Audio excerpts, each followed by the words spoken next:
Chef Freddy here from Fantasy Springs with my tip of the week. Today, we're going to make pasta with butternut squash alfredo sauce. Get a nice heavy bottom sauce pot on the stove and just put a little drizzle of olive oil. Half a tablespoon of minced garlic. Just stir that around a little bit. Just want to get it to release its fragrance and just start to cook just a little bit. We want to add about a cup of our pasta water. When you cook the pasta in advance, always save your pasta water. We're going to add about a cup of heavy cream, okay?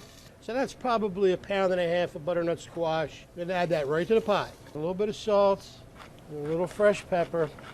Now what really makes the dish is a little fresh nutmeg. Take your microplane and just a little bit. Now we want to bring the pot up to a boil, then turn it down to a low simmer and let that go for a good 10 to 15 minutes till the butternut squash is nice and tender and soft. And now our squash is simmered in this creamy sauce for about a good 20-25 minutes. It's time to blend it. I personally like an immersion blender for this. Sometimes you have to push down on them a little bit. And once they all start to go, they'll start to blend really well. And now you'll start to see the color of that alfredo sauce start to change to that golden orange color of a butternut squash. Now what I like to do, this is optional, but I like to take a little arrowroot powder. It's very similar to cornstarch when using it to thicken sauces, but it's much better. Just blend that with a little bit of water and just a little bit. I just want to give this sauce a little body. It sticks to the noodles better that way.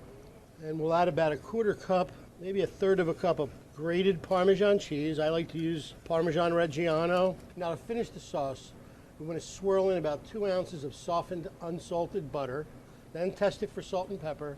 Then it's ready to toss with your pasta. And there you have it, pasta with butternut squash Alfredo sauce. I'm Chef Freddy from Fantasy Springs, and I'll see you next time. Forget about it.